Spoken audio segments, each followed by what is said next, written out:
صدقہ یہ انسان کو بلاؤں مصیبتوں سے بچاتا ہے۔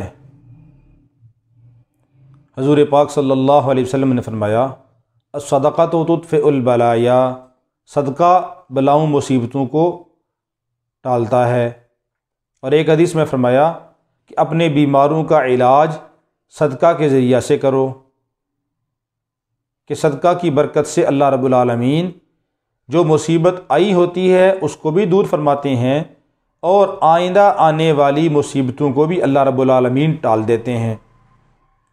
تو اس لیے صدقہ کا اہتمام کرنا چاہیے۔ اپنی حیثیت سے اپنی استطاعت کے مطابق آدمی صدقہ کر سکتا ہے۔ تو اس لیے جو موجودہ صورتحال چل رہی ہے اس کے اندر ہمیں صدقہ کا اہتمام کرنا چاہیے، اور صدقہ کے ذریعہ سے اللہ رب العالمین کے غصہ کو ٹھنڈا کرنا چاہیے۔ صدقہ کرنا یہ اللہ کے غصہ کو ٹھنڈا کرتا ہے۔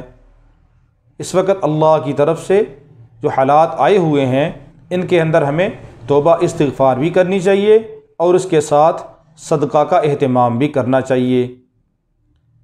جتنا آدمی صدقہ کرے گا وہ اس کے لیے آخرت کے اندر ذخیرہ آخرت بھی بنے گا، اور دنیا اور آخرت کے اندر اللہ رب العالمین کی ناراضگی کو دور کرنے کا ذریعہ بھی بنے گا۔